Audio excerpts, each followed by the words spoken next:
My dear students,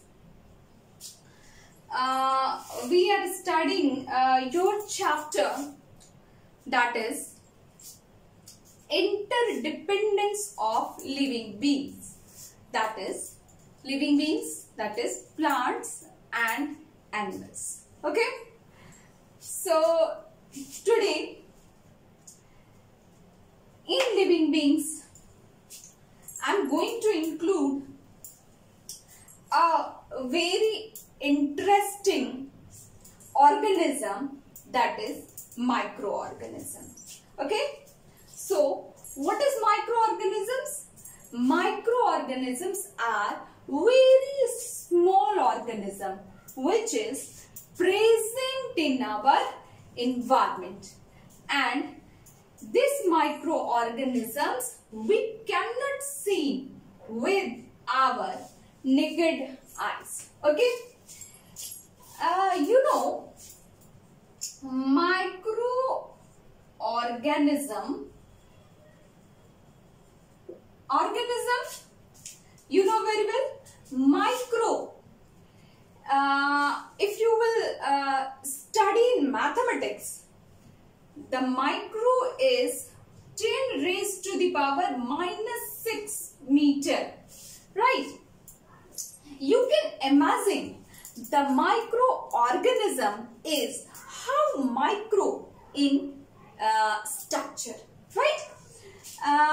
If you consider the centimeter, what is the size of centimeter in practically? That is this much, this much, this is 1 centimeter, right? So if centimeter is this much size, then you can imagine the micro size, right, which is 10 raised to the power minus 6 meter.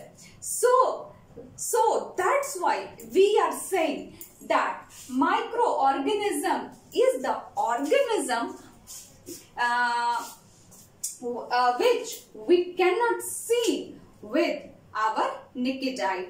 As for example, amoeba, paramecium, euglena, these all are microorganisms, and these microorganisms we cannot see with our naked eye, right? They feed on dead organisms and release the nutrients from them into the soil, and these nutrients are then used by plants for the growth. Okay. Next topic is one more thing, that most microorganisms depend on dead plants and animals to obtain food for survival. Now, categorization of living components. We have categorized the living components in 4 different categories. First one is producers, consumers, scavengers, and last one is decomposers. This is the 4 category of living component: producer, consumers, third one is scavengers, and fourth one is decomposers. Okay. So let us discuss one by one. First one is producers. In simple language, you can understand producer. What is it? Produce करने वाला, right? Produce करने वाला, right? So what is producer? All living organisms that can produce their own food are called producers. Very simple. Organisms that can make their own food known as producers, right? That means producers, they can produce the food for some other organisms. Okay. So all green plants are producer. Why all green plants are producers?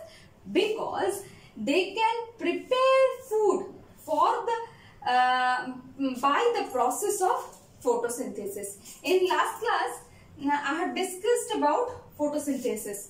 What is it? That is, by the using of carbon dioxide and water from the soil and in the presence of sunlight and chlorophyll pigment,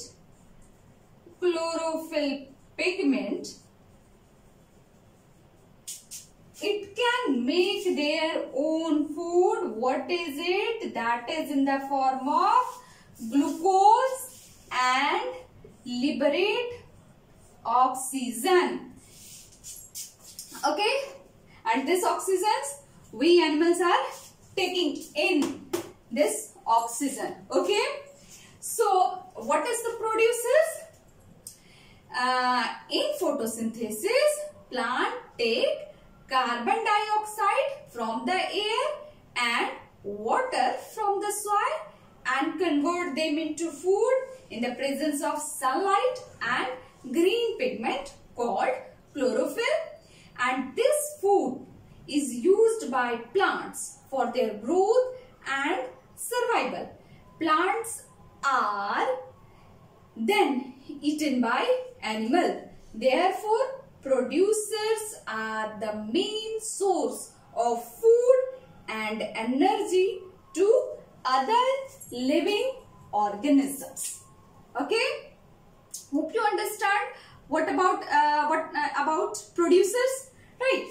That is, producers, all living organisms that can produce their own food are called producers. And the very good example in our surrounding is all green plants. Okay?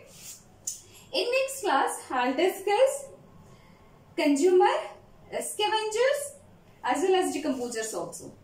So till then, thank you my dear students.